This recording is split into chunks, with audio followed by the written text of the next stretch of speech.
Boa noite a todos, sejam bem-vindos ao perfil Irmãos de Luz.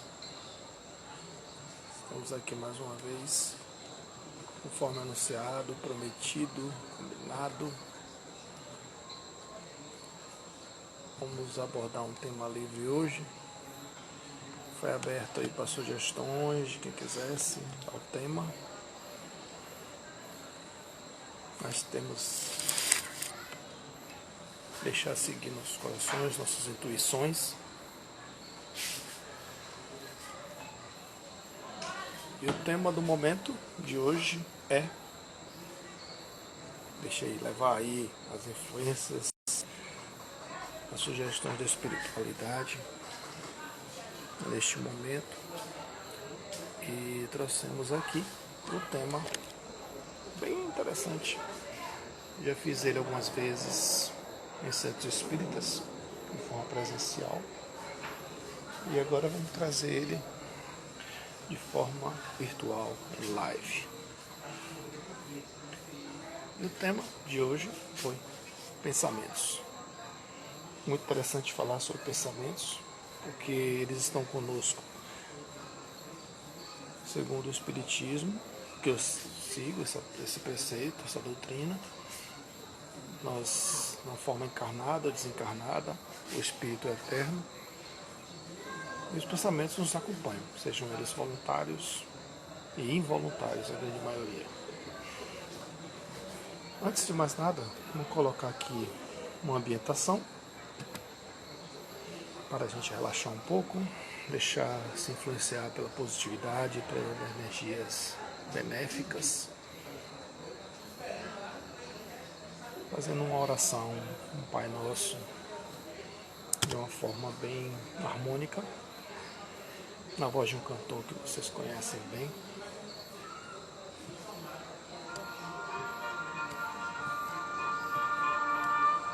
Espero que dê para ouvir aí. É um piloto que eu estou fazendo aqui, um projeto piloto. Espero que a harmonização chegue aos ouvidos. Vou fechar nossos olhos e aquietar nossa mente.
Agradecendo ao Pai, mais uma vez estar aqui em teu nome. Palmas neste momento, cobrindo o planeta Terra de bênçãos, muita alegria, muita espiritualidade, e sabemos que é necessário para a nossa transformação. Um compartilho da comissão divina, que Deus é sempre bom, sempre contente. Deus sabe o que faz.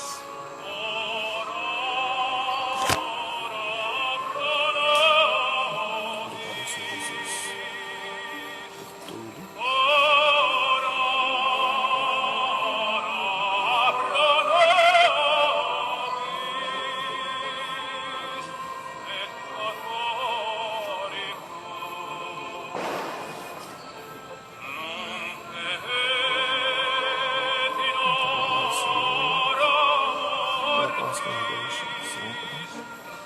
E de oração para aqueles que fizeram a posição serão recebidos no quarto espiritual da melhor forma possível.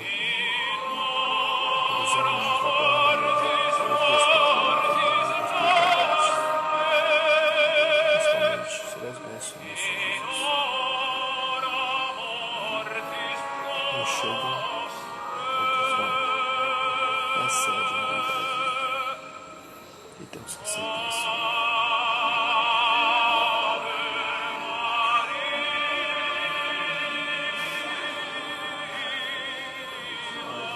Nossa residência, nossa rua, nosso bairro, nossa cidade, nosso país, as tuas mãos sobre os planetas Terra, que é a nossa mente. É sobre ela que vamos falar hoje, através dos pensamentos.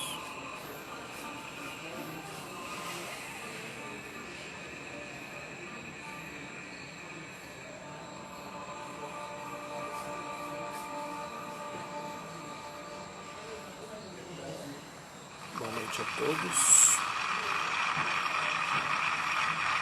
Andrea Bocelli e la voce di Andrea in questa famosissima Ave Maria di Schubert è stata sostenuta dall'Orchestra Sinfonica Abruzzese, che questa sera è diretta da Marcello Rota. Na sequência ao nosso trabalho, agradecendo mais uma vez. Eu costumo dizer que esse momento aqui para mim é como um evangelho do lar. Para ele existe uma preparação, tem toda uma atenção, um cuidado, e em cima dele que farei a abordagem de hoje com o tema pensamento.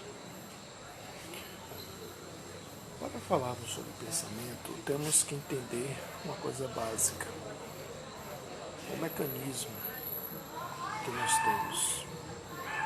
Cérebro é igual a mente? Corpo é igual a espírito? Não. Sabemos que não. Corpo, matéria, perispírito. Essas três partes que nos constituem hoje, aqui, nossa existência no mundo encarnado, planeta Terra.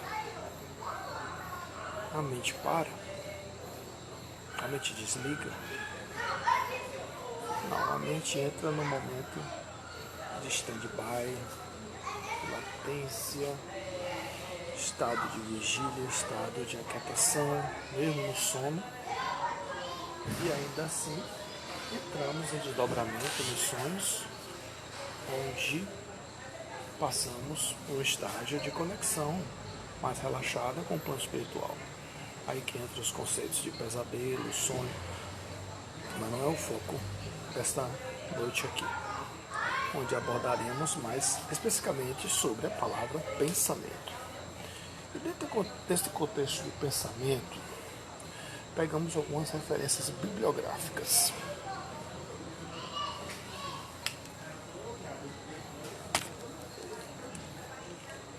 Peço perdão a vocês se em algum momento eu ficar com a flexão, embora a lente seja anti-reflexo, mas em alguns momentos vou tentar evitar, driblar a posição aqui para não confundir a vista.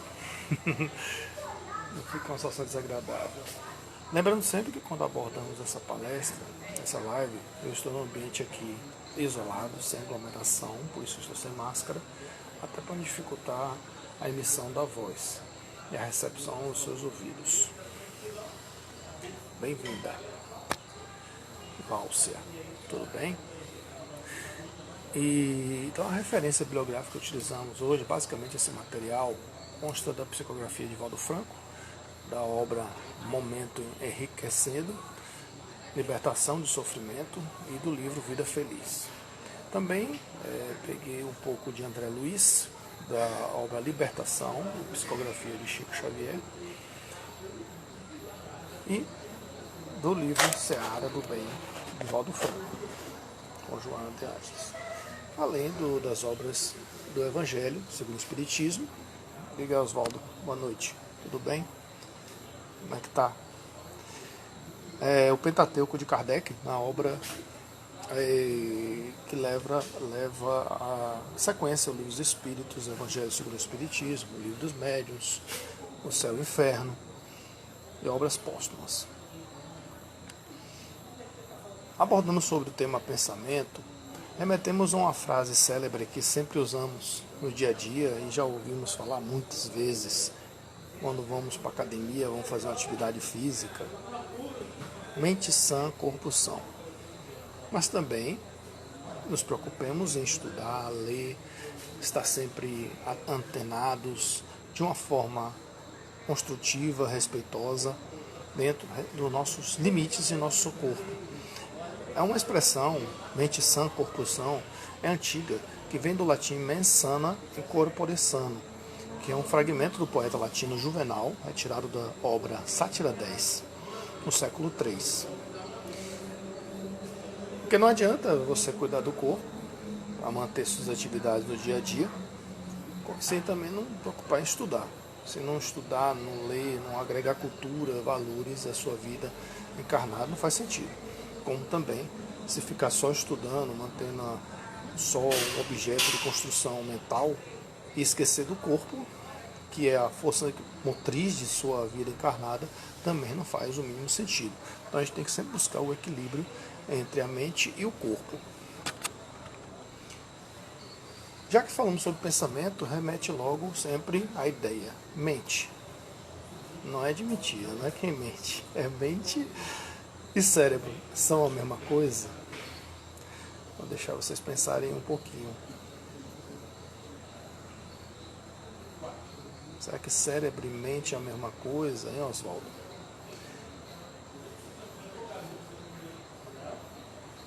O cérebro todo mundo sabe o que, né?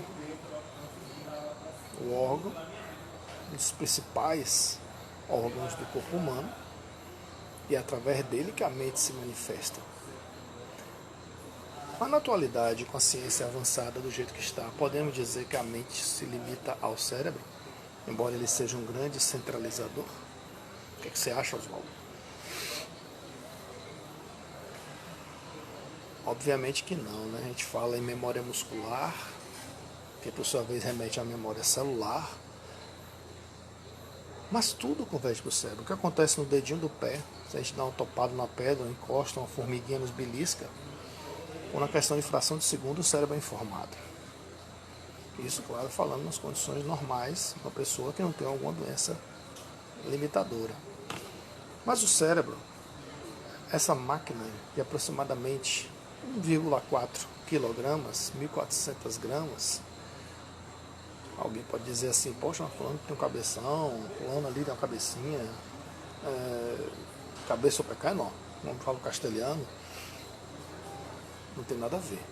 Se fosse assim, quem tem problema que nasce com hidrocefalia, que é muita água no cérebro, estaria sujeito a dizer que tem um cérebro grande. As pessoas mais inteligentes têm cérebros maiores? Será? Não, não tem nada a ver com o tamanho. A questão da inteligência, que na nossa infância aqui, nós adultos hoje, na nossa infância, a gente associava sempre ao intelecto, a questão intelectual. E hoje a inteligência é também emocional. Então o cérebro, ele é um complexo. Eu me lembro que na década de 90, a revista Super Interessante botou uma matéria de capa dizendo que era a década de desvendar o cérebro. Já estamos em 2020 e ainda não temos ideia do que se trata o cérebro. É ainda um grande mistério. Que o diga as pessoas que entram em coma, tornam 18 anos depois, como já teve um jovem aí que teve um acidente de moto com 18, a namorada estava grávida e ele reencontrou 18 anos depois já o filho adolescente, ou a filha, não me lembro agora se é uma mulher. Mas olhando o cérebro de cima, que é como se vê na anatomia, ele é dividido em lado esquerdo e lado direito. Lado das emoções, lado dos sentimentos, as ações de coordenação motora, etc. O que importa para a gente aqui espírita? Entender que nosso corpo é feito de glândulas sudoríparas, glândulas lacrimais, glândulas axiais, da sudorese. Mas no nosso caso aqui, falando de pensamentos, nos interessa chamar a atenção da glândula pineal, que é do tamanho de um carocinho de feijão. E ela fica localizada no cérebro e ela é responsável pela mediunidade. A mediunidade, ao contrário que muita gente pode pensar assim, eu não sou médium, eu não sou Chico, eu não sou Divaldo. Não, todos somos médiuns, uns mais, outros menos. Mas essa conexão com o mundo espiritual todo mundo tem. Agora, esses médiuns que eu citei, como outros, Wanderlei Oliveira e outros tantos aí, bem conhecidos, são chamados médiuns ostensivos, que psicografam, são psicofônicos, psicógrafos, sensitivos, clarividentes, videntes. É assunto para outra obra. Mas a glândula pineal ela tem um carocinho, tamanho de carocinho de feijão, bem levinha, e já ficou provado cientificamente que ela vibra, ela pulsa, ela altera de cor quando em estado de transe ou hipnose, que é o que a gente convém falar no estado de alteração da consciência, que no caso da gente aqui, falando da mediunidade ostensiva, desses fenômenos que eu já citei, ela tem uma alteração que já foi comprovada cientificamente. Outra glândula que nos interessa em pensamentos também relacionados às emoções é o hipotálamo, que é uma glândula importantíssima no processo mediúnico e no processo de comunicação com a espiritualidade. Quando a gente fala assim, estamos com lixos mentais, estamos com lixos espalhados mentalmente no nosso corpo, ou hálitos mentais, ou hábitos mentais, ali tem uma confusão na palavra e tudo, mas hábitos mentais, hálito por causa de halitose, porque a gente libera ectoplasmas também no dia a dia, mesmo encarnados, dos nossos bons ou maus sentimentos. É porque a gente não vê, mas a gente está envolto numa energia que pode até fazer o outro sentir, positivo ou negativamente. O cérebro é a máquina por onde se manifesta a mente, enquanto encarnado. E quando desencarnado, o perispírito, que nos conduz, vamos para o plano onde a gente estiver afim, depende de onde a gente se sintonizou ao longo das vidas e na última vida, é como a mente se manifesta. Um caso bem claro de entender essa relação de cérebro e mente é a questão da anencefalia, que às vezes pode ter a mulher uma gravidez com uma criança anencéfala, ou seja, sem cérebro, sem cerebelo, sem massa cerebral, mas a mente está presente ali. E o que dizer das pessoas chamadas especiais? Elas se manifestam através da mente, mas não tem a coordenação para se expressar como a gente gostaria. Nos tempos de hoje, a gente tem que ler um pouquinho, entender mais o processo do autismo, o processo da esquizofrenia, o processo de outros tipos de comportamentos. Não são doenças, são alterações, uns doenças, outras alterações, mas no caso do autismo, que as crianças de hoje aí não é uma doença, é um padrão de comportamento.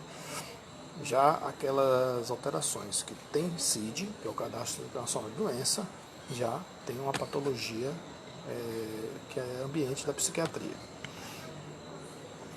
O cérebro também possui o comando central do corpo, reduzido, simplificado na sigla SNC, Sistema Nervoso Central. Temos sistema nervoso por todo o corpo, mas como eu disse no início, tudo converge ao cérebro. Nossos pensamentos são emitidos por essa antena espiritual que está na nossa mente principal, através do cérebro.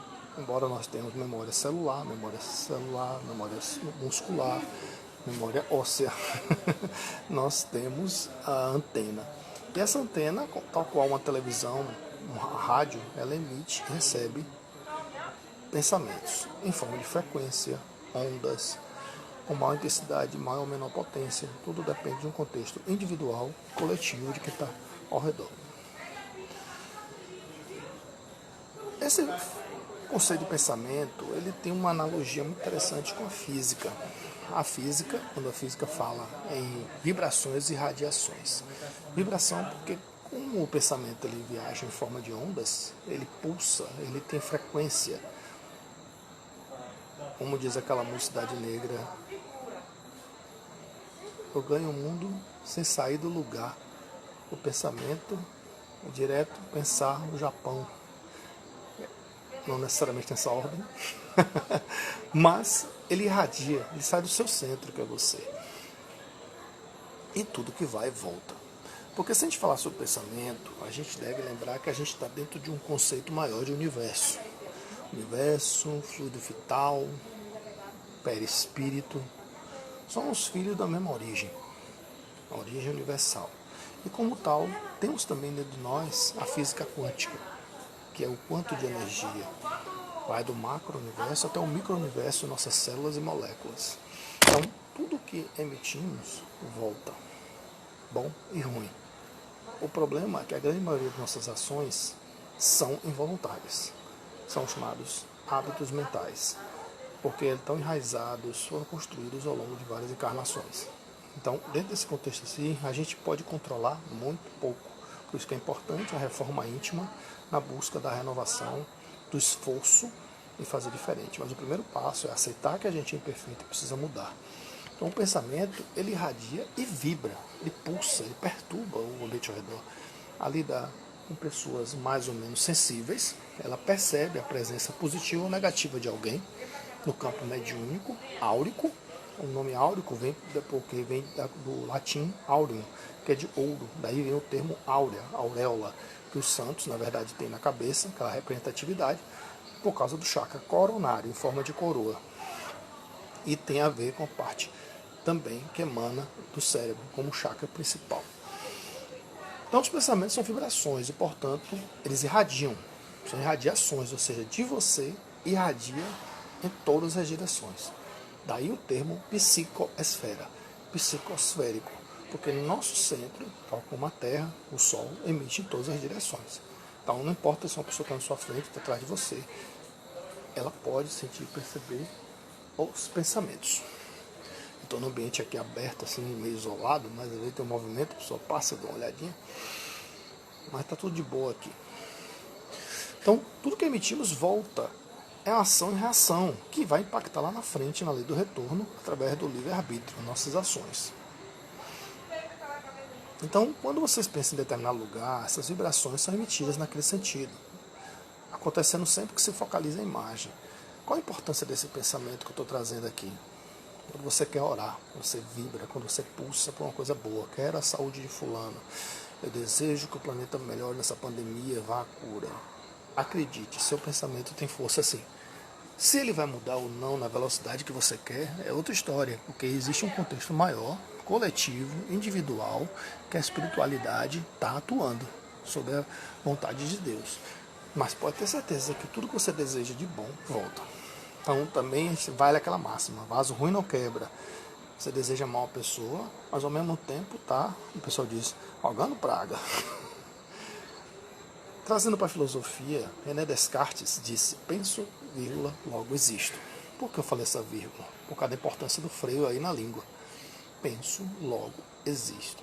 Exatamente, a oração, ela é muito importante. A gente não tem ideia, quando Jesus disse a fé move montanhas, é justamente não no sentido físico, que a gente vai conseguir empurrar uma montanha, mas a gente tem uma força dentro de nós que a gente conhece muito pouco. E ter controle sobre ela é muito difícil. Então, essa é uma questão também de exercício, somos muito imperfeitos ainda e estamos tentando melhorar. Mas temos que acreditar nesse potencial que a gente tem. Então, quando René Descartes disse, penso, logo existo, uma frase forte, cogito ergo sum, mas foi um problema para quem não conseguia expressar o pensamento. Então, nessa época que foi dito isso, uma pessoa que tinha síndrome de Down, por exemplo, não necessariamente com esse nome ainda, ou pessoas que não conseguiam falar, ou fossem mudas, realmente eram tidos como descartes, não eram seres humanos. Mas um tempo atrás, boa noite Daniela, tudo bem? Falando sobre pensamento hoje, recapitulando para quem chegou. Então, Friedrich Nietzsche, filósofo alemão, já inverteu um pouquinho a pegada, gostou da pegada? De René Descartes. Ele disse, existo, logo penso. Se ele disse, existo, logo penso, qual é a diferença? Penso, logo existo é a condição prévia de existir a pensar. Se você não manifestasse o pensamento, você não era nada. Então Nietzsche, filósofo alemão, já disse, existo. Estou aqui. Nasci. Logo penso. Ou seja, se você já existe, a consequência disso automaticamente vai ser pensar, porque você é um ser. Agora, como você vai manifestar isso, depende de cada caso. Então, a gente tem que respeitar todos na sua forma. Então, pessoas que são mudas, que não ouvem, ou que têm uma deficiência de coordenação verbal, motora. Imagina a pessoa que teve um acidente, perdeu massa cefálica e não consegue mais expressar. Tem que fazer fono. Ah, deixou de pensar? Não. Então, as pessoas que nasceram também com alguma deficiência, o espírito está ali, a mente está ali, E ela continua pensando. Então funciona como ondas de rádio. O que eu quero dizer isso aí? Se emite frequência, você escolhe a frequência que você quer. Muita gente pensa assim, poxa, eu sempre fui um cara de igreja, ou sempre fui um cara da boa, e vim parar aqui no mundo espiritual. Estou falando em mediúnica. Eu só sonho, tenho um pesadelo, um ambiente de promiscuidade, um ambiente de sexualidade. Eu não entendo isso, porque no dia a dia eu não penso nisso. Será? O inconsciente dele fala mais do que ele encarnado. São as raízes, e daí isso justifica muitas vezes as perturbações obsessivas, que vão no seu âmago, no seu inconsciente, e não naquele cara bonzinho que está ali falando, fazendo uma live ali, ó, beleza, pô, cara legal. Mas no dia a dia, lá no íntimo, ele está sintonizado em outra frequência. Se você escolhe a Piatã, a Globo, a Bandeirantes, ou você escolhe a CNN, você escolhe a Empurra Piatã, ou a Educadora, o que a gente emite é o que a gente recebe. Estou falando uma comparação com rádio, porque cada um tem seu gosto. A mesma coisa são os ambientes que a gente quer plantar discórdia e quer colher paz. Fica difícil. E quando essa antena está desregulada ou está com defeito? Alguém já ouviu falar aí de transplante de cérebro?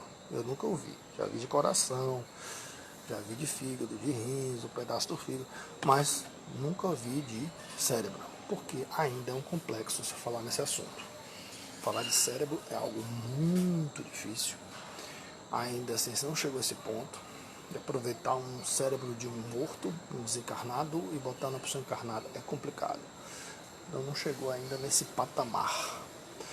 Então, quando essa antena está desregulada, ou com defeito, por motivos diversos, infância, juventude, adolescência, perturbações de várias ordens, leva a desequilíbrios que André Luiz chamou de loucura, e hoje a doença do século, toda hora parece uma doença do século, né? Agora é depressão, ansiedade, e o pulso ainda pulsa. Na verdade, a questão da depressão está mais intimamente ligada à resiliência, saber como a gente lidar com as perdas, com as diferenças, com relação ao que a gente projeta, idealiza e o que a gente acontece. Então, uma passagem de André Luiz aqui que ele fala que a loucura, a maioria dos casos de alienação mental, decorrem da ausência voluntária e involuntária da alma à realidade, uma falta de conexão. Então, no nosso campo de observação mais clara, podemos admitir que todo desequilíbrio promana do afastamento da lei. Que lei é essa? A lei divina. Então, a loucura está associada à falta de sintonia com o mundo. No caso dos médiuns ossensivos, tem gente que aflora aí desde pequeno, desde cedo, e não entende a realidade, não sabe lidar com aquilo. Eu vou deixar aqui bem abertinho. Não é treinado, não é educado, não se orienta, não procura se esclarecer, não sabe lidar com a presença de espíritos. Então, geralmente, ele entra em desequilíbrio. Se bem que esse estado de normose, como diz o doutor psiquiatra André Peixinho, que durante um tempo aí presidente da Federação Espírita da Bahia, dizia: o que é normose? O que é ser normal? De médico e louco todo mundo tem um pouco. De perto ninguém é normal. Ninguém é normal. Temos estágios de normalidade que a gente tem um equívoco em relação ao conceito de ser normal. Eu consideraria Chico Xavier normal, Divaldo Franco normal, Irmã Dulce normal. E ainda assim não é uma normalidade 100%. Sai Baba, Madre Teresa, Martin Luther King, mas eles estão muito longe ainda, dentro do nosso nível evolutivo, mesmo missionário. Agora nós, pior ainda. Então a gente tem mais distanciamento em relação ao padrão que a gente adotou rotular como normal do que a gente pensa que sabe o que é normal, mas não é normal.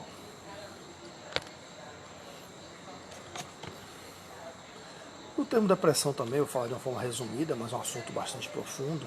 Ele pode significar um sintoma que faz parte de inúmeros distúrbios emocionais, sem ser exclusivo de nenhum deles. O que quer dizer isso? A depressão é muito além de uma tristeza.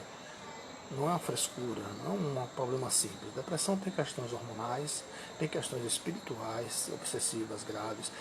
Depressão tem questões também de hereditariedade. Tem vários fatores envolvidos que isso aqui não cabe uma live, ainda mais sem material de apoio para ilustrar figuras, tudo. Então a gente tenta resumir, mas a depressão também está associado, como diz a filosofia moderna, a excesso de passado. Se opõe muito à ansiedade, que é o excesso de futuro. A gente tem que viver o presente, carpe diem. Então ela acaba trazendo problemas somáticos de corpo, que altera a fisiologia, o sono, a vontade de viver, muitas vezes a alteração psíquica, e precisa desabafar, precisa de ouvidos, precisa da família, precisa de amigos, precisa de ajuda especializada com a terapia. Na terapia. Então você precisa viver com harmonia, tem que ter cuidado com a nossa saúde mental, temos pensamentos bons, amar o próximo como a ti mesmo, amar a Deus acima de todas as coisas, porque a gente tem que rever muito nossos conceitos para a gente entrar em harmonia. E dentro desse conceito entra muito que a OMS, a Organização Mundial de Saúde, fala de saúde mental. Saúde não é ausência de doença. Saúde é a interação do ser dentro do contexto social individual, que ele convive em um bem-estar. Por que se diz isso de uma forma resumida? Porque muitas vezes você está com uma doença, convive com ela, muitas vezes até doenças incuráveis, mas consegue viver de uma forma satisfatória e muitas vezes prazerosa. Então, a aceitação, o convívio, a interação passa pelo conceito de saúde mental. E hoje a gente vai mais além, saúde mental e espiritual. Dentro do conceito de dor, pensamentos remetem à dor às vezes. Estão sentindo como eu dou com ela. Dor é igual a sofrimento? Será? Não, dor não é igual a sofrimento. Costuma-se dizer que a dor não é opcional, o sofrimento é. Porque muitas vezes o sofrimento é como você lida com a dor, como você convive com ela. Até porque muitos processos de dor são também, quando passa, crescimento e maturação. Passa a se ver de uma forma diferente. Quando a gente perde o emprego, perde o ente querido, tudo, por mais doloroso que seja, a gente segue adiante, é um processo de maturação. O sofrimento passa muitas vezes pelo crivo da escolha. Fazer diferente, rever atitudes, fazer de uma forma que não se entregue, passa pelo livre-arbítrio. Então a dor é um sinal, tem medicina hoje especialista em dor. É um sinal de que uma coisa está errada com o corpo e ou com o espírito. Diz no espiritismo que 99% o encontram pela dor, né? E é a verdade. Raramente esse 1% aí é gente que procura para crescer. Exatamente, é uma dor mais física, tristeza emocional. Mas tem que ver que muitas vezes isso aí passa por uma avaliação que pode ter um componente hormonal envolvido. Um componente hereditário, tem uma tendência, uma predisposição àquilo. Então a dor é um conceito muito amplo e o mais importante, nenhuma dor deve ser subestimada. Nenhuma dor deve ser subjugada. Todas as dores têm que ser valorizadas, portanto, não deve também ser incentivada. Tipo assim, você está com dor, continue, passa, fazendo desdém. Não, tem que entender a origem dela. Se você toma um remédio para dor de cabeça, por exemplo, a dor de cabeça passa, porque trata o sintoma, ele não trata a doença. Eu tenho comigo uma prática que eu tenho, quando eu acordo, às vezes eu durmo bem e acordo com dor de cabeça, do nada. A primeira coisa que eu faço não é procurar um paracetamol. Eu vou tomar uma ducha. Estou com sono, eu volto para a cama. É uma sinalização, perfeito, é um sinal. Imagina que as pessoas que têm aquela doença que não sentem o tato. Está encostando no fogo, tem aquela doença que eu esqueci o nome, que não consegue sentir. E aí? Não tem a dor. O nervo está com alteração, mas a dor está ali. E pode levar a queimadura. E o estresse? Estresse, que vem do inglês tensão, tem a ver com a resiliência, a capacidade de resposta que a gente tem em relação ao momento. Algumas pessoas reagem de uma forma, outras ou de outra forma. Tem a ver com a paciência, com a fé, com a compreensão das leis divinas, e tem que entender que tudo é passageiro. Aí alguém vai complementar, menos o motorista ou o cobrador. Não, mas o estresse tem distúrbios para gatilhos, como é falado na psicologia, de são gatilhos psicológicos que podem levar a alterações fisiológicas no sono. Então, o recomendável hoje aí, com terapias alternativas, é ter seu momento de relaxamento, seu momento de meditação, avisa a família, gente, estou aqui lá de boa, vou tirar meia hora aqui para meditar. Isolar o pensamento, tentar isolar os pensamentos, se desconectar um pouquinho, bota o celular no canto, que hoje o celular faz parte dos nossos membros, né? A gente não consegue ver sem ele. Tem um ditado que diz assim, com bom humor faz sorrisos, sorrisos fazem amigos e os amigos valem mais que uma fortuna. Já que a gente falou de mente e falou de corpo, vamos juntar os dois agora. Vamos falar de efeito psicossomático, que é mente mais corpo. Psicomente, somático vem de corpo. Nossos pensamentos e sofrimentos e os sentimentos que o acompanham atuam através da água e dos hormônios que existem em nosso corpo. Imagine você é um ser que tem 70% de água. Tudo sente. Essa perturbação chega ao dedinho do pé até o último fio de cabelo. E isso reflete. A maioria das doenças que nós temos tem origem na alma. Seja num histórico que a gente não consegue mudar de vidas passadas até o presente, ou principalmente de alguma coisa que está acontecendo, a gente não consegue mudar a nossa forma de encarar aquilo. É um livro que eu li um tempo atrás, que eu nunca esqueço, chama-se Não Leve a Vida Tão a Sério. Traduzindo em miúdos, que a gente pare com essa mania de achar que a gente tem controle sobre as coisas. A gente tem controle sobre muito poucas coisas. A maioria das coisas funcionam com sua própria vida, sua própria movimentação natural e energética. E a gente tenta mudar pessoas. Não conseguimos. A gente tenta ajudar. Mas a gente tem que ajudar quem se ajuda. É complicado. Um estudo de caso que mostra essa questão de mente e corpo é os benefícios do pensamento, um tratamento de cirurgia pós-operatória. A medicina já comprova que quando você entra numa cirurgia pensando positivo, tendo fé e entregando a Deus principalmente, a probabilidade de dar certo, de melhora, é mais alta do que aquelas pessoas que entram dizendo vou morrer, não vai dar certo, ah meu Deus, já fui. Não, a gente tem que entrar em qualquer situação mentalizando. Dica de livro aí, o livro O Segredo ou o filme O Segredo, que tem a ver com essa questão do universo conspirar a nosso favor. Aí tem gente que está endividado, começa a botar mensagens na carta postal de casa, né? Na caixa postal, dizendo chega aqui, cheques de 1 milhão, cheques de 1.000. Claro que não vai acontecer desse jeito, mas você altera e muda a frequência do padrão. E existem relatos aí com muita gente que deu certo. Eu particularmente nunca tentei. Muito bom filme. Tem outro também que eu esqueci o nome agora, que fala de Somos Todos Luz, uma coisa assim. Depois eu vou tentar lembrar, eu passo para você no PV. Que aí eu enxergo o corpo da gente como uma aura vibratória que vibra e pulsa.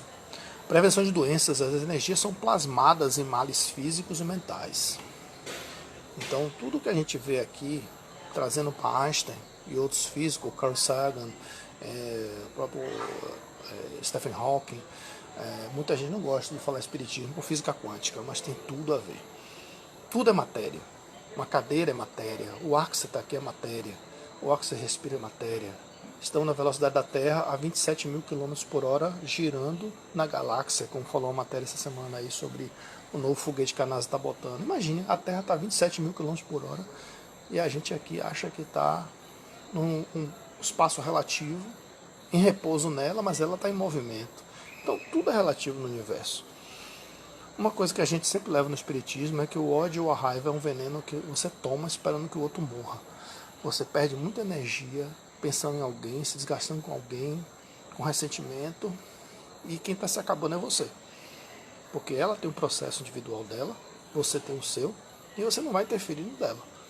Mas a gente fica ali com ressentimento, com mágoa, com ranger de dentes, como disse Jesus, trincando os dentes literalmente. Até bruxismo a gente tem por causa disso, que é um distúrbio também mandibular, dentário, de origem psicológica. Então a gente range os dentes, que Jesus disse, né? Essa cólera, essa raiva, que a gente se acaba enquanto o outro está lá de boa. E quando relaciona doenças com emoções? Recentemente desencarnou uma cientista chamada Louise A. Hay, americana, e ela fez um trabalho belíssimo sobre doenças e emoções. E eu vou, claro, não vou, eu tenho uma lista aqui, eu posso passar depois separado por e-mail ou WhatsApp, mas ela fez uma relação de algumas doenças que têm causas bem específicas em emoções. Vou ler uma aqui, rinite alérgica. Rinite alérgica está muito relacionada com congestão emocional, culpa e crença em perseguição. Ah, Trajano, mas eu sou desde pequenininho assim. Pode ter começado na vida passada. Um outro exemplo aqui é quem tem problemas de diabetes. Está muito relacionado a um campo psicológico de tristeza profunda. Quem tem derrames geralmente tem um campo emocional de resistência e rejeição à vida. Aí tem uma lista aqui, labirintite, medo de não estar no controle. Quem tem problema de apendicite está relacionado com medo da vida, bloqueio do fluxo do que é bom. Não se acha que não é merecedor das bondades que a vida pode oferecer. Eu estou falando de uma forma simplória assim, essa relação de doenças e emoções que a doutora Louise Hay fez quando era encarnada, e é um objeto de estudo muito da psicologia tradicional. Mas claro, não é tão simplório assim, porque muitas vezes se você falar isso para uma pessoa, ela não vai se enxergar aquilo, porque está a nível de inconsciente. Aí só um terapeuta, um psicólogo, um psiquiatra que pode aprofundar isso aí. Mas pode ter começado em vidas passadas. Não foi de agora, não nasceu hoje. Mas pode também ter sido construído na vida presente. O campo da obsessão também, a gente não vai se alongar demais porque é tema de workshop, de palestra, congresso, mas falar de pensamentos também, por que atraímos a obsessão? A obsessão é um termo particularmente, eu acho, claro, como todo mundo acha, um termo pesado. Mas por que atraímos os obsessores? Em primeiro lugar, da relação de faixa vibratória. O campo que a gente emite, a gente pensa que está emitindo flores, mas está emitindo espinhos. E a sintonia que faz de afinidade com ele. A gente atrai ele para o nosso campo. Outra coisa, um paradigma que a gente tem que pensar também é o seguinte: nem todo obsessor é mau. Nem todo obsessor é mau. O processo de obsessão é que é danoso para o seu campo espiritual, físico e o dele. Mas não quer dizer que todo obsessor é legal. Vou dar um exemplo aqui, antes que alguém fique rebelde comigo. O campo da obsessão, por exemplo, de um avô que adorava o netinho e desencarnou e quer ficar perto do netinho, sempre foi um homem bom. E ele se aproxima do netinho, sem o netinho perceber. O campo vibratório dele perturba o campo do netinho encarnado. Há relatos mediúnicos disso. O menino estuda, foi fazer uma prova e deu branco. Era o avô tentando ajudar ele a resolver as questões de matemática. O que é que eu vou fazer? O exorcista? Vou botar para fora o avô? Não. Na doutrinária, orienta a ele ir procurar o campo dele e seguir os amigos espirituais. Seguir os amigos para continuar o trabalho dele educativo e de volta à parte espiritual. Mas também tem os obsessores realmente de espíritos ruins, como tem na vida. Tem os vilões bandidos, como também tem as pessoas boas no campo espiritual. Só que elas não podem estar no lugar errado, na hora errada. Então tem que avaliar. Mas toda obsessão é um processo de construção, de aprendizado. E você se melhora quando você sabe lidar com ela, principalmente procurando ajuda. Os tipos mais comuns de obsessão é de encarnado para encarnado, encarnado para desencarnado, desencarnado para encarnado, que é o mais comum, né, que a gente acha que todo mundo é culpa do espírito. Desencarnado para desencarnado, ou seja, entre eles. Eu falo encarnado para encarnado, entre chefe e subordinado, obsessão, e persegue. Então alguém idolatra alguém, né? Um fã que ama mais o ídolo do que se ama.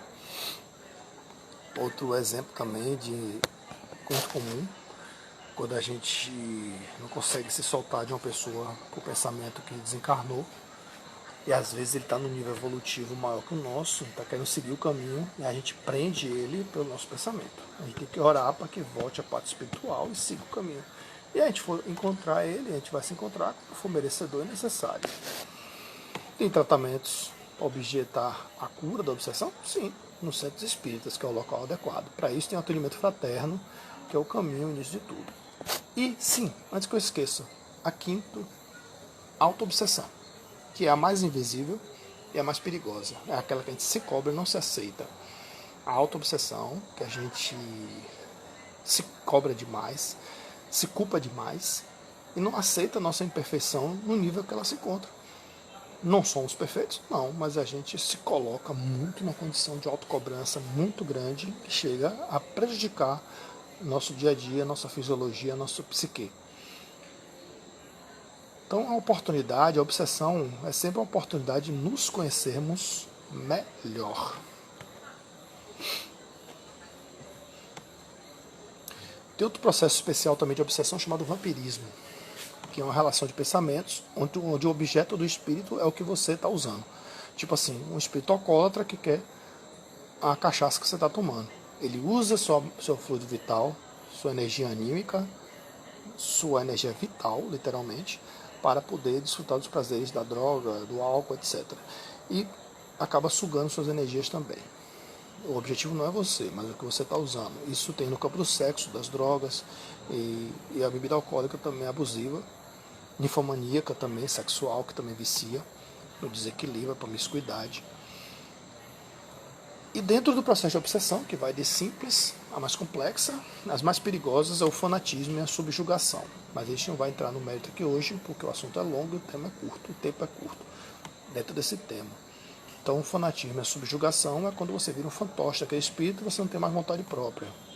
E é um processo de desligamento difícil. Muitas vezes, quando você consegue desligar o espírito, a energia que foi sugada, meio parasita, comensal na biologia, como é falado, de hospedeiro e hóspede, é muita perda de energia. Muitas vezes leva a fazer besteira. Eu não vou citar o nome aqui, mas é um processo de obsessão grave. E as formas de pensamento, que é um artifício que a espiritualidade usa para se fazer notar, aparecer, aí depende da evolução do espírito, que a energia idealizada ela é plasmada, chamada de ideoplastia, e que muitas vezes o espírito mais evoluído leva à materialização.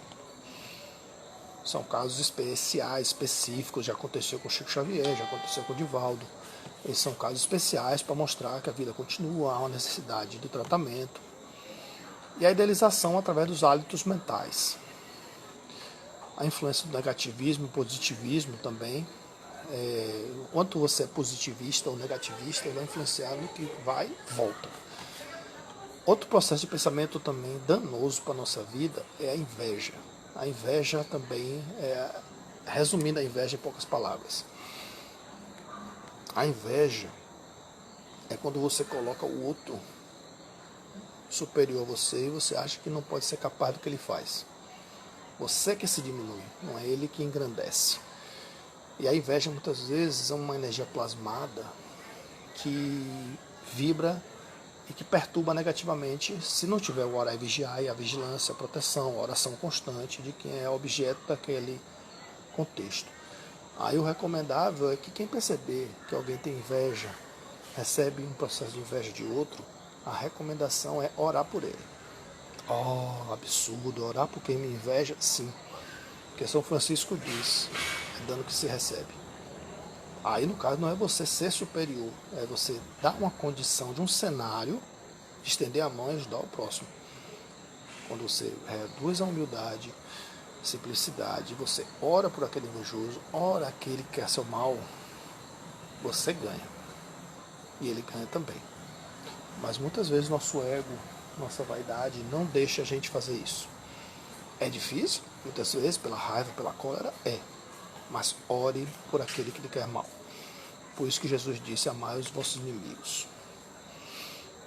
O FCU, Fluido Cósmico Universal, nos conecta todos. 8 bilhões de encarnados na Terra, ligados a um campo de 1 para 4. 32 bilhões de espíritos encarnados ligados à nossa orbe. 1 para 4. Um é nosso anjo da guarda, outro geralmente obsessor, outro vampiro e outro vagueano perdido. É uma estatística grosseira, mas é uma relação de 1 para 4. Figuras históricas mostraram ao longo do tempo que as formas de pensamento, Minotauro, Boitatá, Mula sem cabeça, coisas que a gente vê no sonho, é a forma que os pensamentos se manifestam desde que o homem é homem, desde que nós entendemos por gente. Então, na mediunidade, por exemplo, que nós temos, é comum essas figuras aparecerem na nossa orbe. Vou dar um exemplo aqui de um caso pessoal. eu já sonhei muito, ainda até hoje sonho. Os espíritos, muitas vezes, quando aparecem para mim, a maioria é desconhecido. Não falam nada, mas é muito comum na minha frente ver cenas horríveis. Pessoas pegando fogo, pessoas sendo decepadas. Eu, como já estou um pouquinho calejado, eu não sou muito de acordar assustado, não. Mas eu fico, muitas vezes, me batendo na minha cabeça sobre isso. Essa semana eu sonhei com um mecânico que estava consertando o carro, uma ladeira, o carro arrastou ele. Quando foram tirar o carro, ele estava todo sangrando lá da cabeça, não via a cara. Aí eu fiquei perguntando que mensagem aquele espírito, aquele cenário quis mandar para mim. Já sonhei com vidas pegando fogo, pessoas correndo sem cabeça pegando fogo, coisa de sonho. E depois eu descobri que tinha a ver com o passado espiritual, de batalhas, de guerras, tudo assim e tal, que ficou na caixinha do arquivo morto aqui da inconsciência. Então muitas vezes pode não fazer sentido um sonho, mas isso aí é objeto também de outra abordagem. Então a psicopictoriografia, que nome é esse, gente? Pintura mediúnica, Evangelho do Lar. Eu vou tomar a liberdade aqui de pegar o celular, eu vou inverter a câmera para mostrar algumas imagens de formas de pensamento que às vezes os espíritos trazem. Olhe como é o Evangelho do Lar. Um apartamento, isso aqui é a vista de um espírito vidente, que tem a visão, a clarividência, desculpe, e ele vê uma casa sendo totalmente iluminada quando faz o Evangelho do Lar. Aqui, os pais discutindo, falando aberrações um para o outro, no lado esquerdo, né? E do lado direito, as sombras negras. Acho que o pai está mais nervoso do lado direito do que a mãe, do lado esquerdo. Mas aqui, não sei se dá para perceber, tem a criança orando, pedindo pelo amor de Deus, parem, no campo de luz. Aqui também a chama violeta de Saint-Germain, que muitas vezes é a vibração da cor da nossa aura.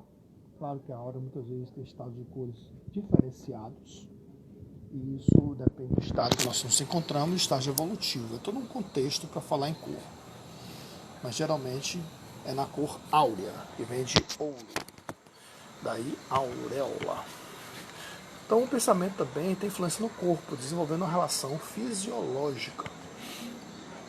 Os cristais de água, os japoneses já fizeram experiência com cristais de água, que mostraram que no exposto a ações, perturbações diferentes, oração, ou as águas congeladas ficaram depois mais escuras ou mais claras. Então uma oração e um discurso de raiva de um ditador no passado da história, uma gravação. Imagine o que faz com 70% de sua água do seu corpo. O sono, os sonhos, a projeciologia, que eu já falei, passa pelo crivo do pensamento. Involuntário, estado de sonolência, de estado de vigília, estado de descanso. A mente continua funcionando. E nós todos temos uma psicosfera. Aqui uma imagem interessante que eu vou retratar, que é de vibração e desdobramento pelo cordão de prata. O corpo está encarnado, do tiro no cochilo, mas o espírito, momentaneamente, pode ir onde quiser, depende da evolução espiritual dele.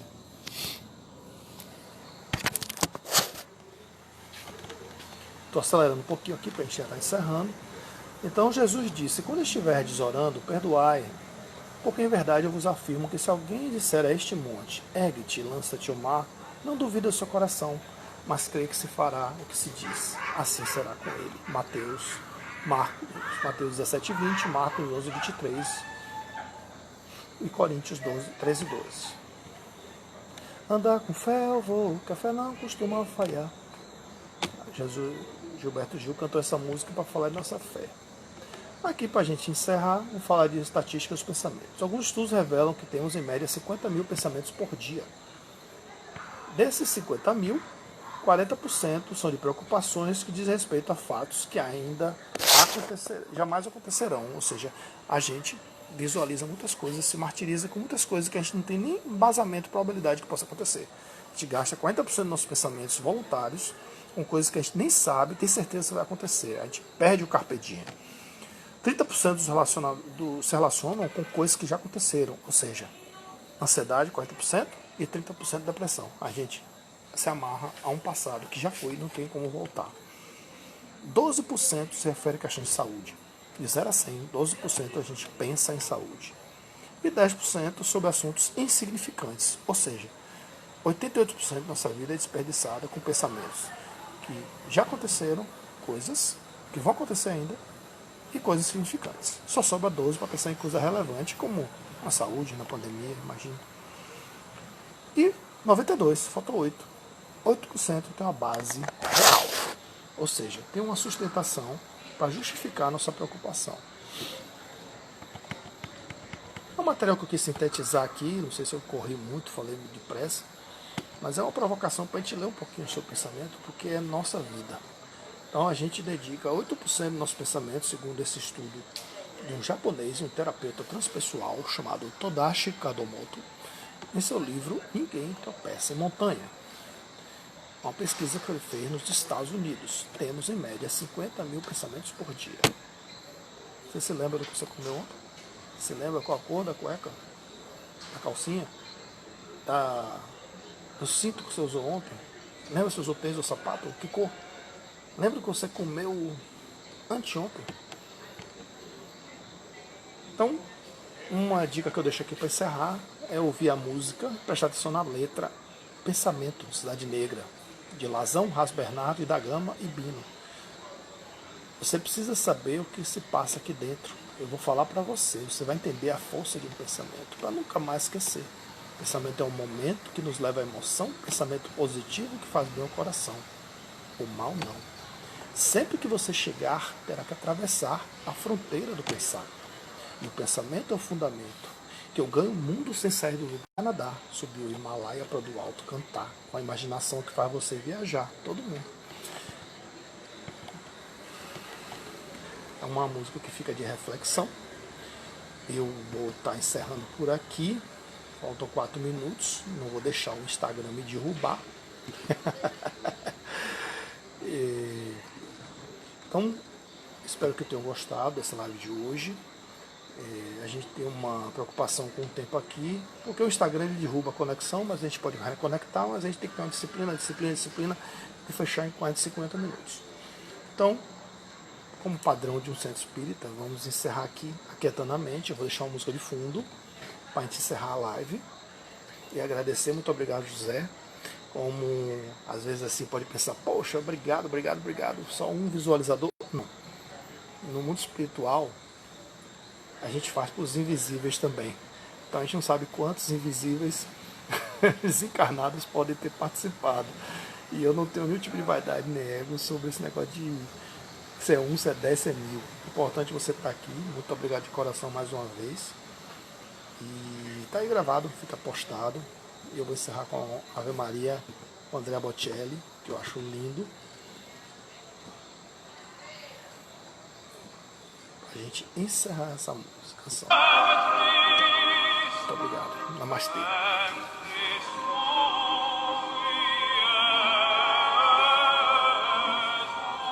Fechar os olhos, se puder, quietar a mente, nesses 3 minutos que faltam. Agradecendo a Deus por estarmos aqui nesse encontro. Não importa a tecnologia, a plataforma, importa a conexão divina. E que Deus nos livre dessa pandemia, possamos voltar melhores do que entramos, que nos proteja do corona, nos proteja nossa família, Alice, Jaqueline, Zade, Marcos, Dinalva, Glória, Pedro, Augusto, Alfredo, Socorro, nossos entes queridos, amados. Muito obrigado a todos. Para a nossa cidade, Senhor Jesus, parabéns pelos 140 anos, minha terra, minha raiz, meu amor, nosso estado da Bahia. Muito obrigado, Brasil. Nossa live está acabando em 20 segundos, já tem um recado aqui. Muito obrigado, Senhor Jesus. Muito obrigado. Segunda-feira que vem estaremos novamente, se Deus permitir. Muita paz e luz para os desencarnados, para as famílias.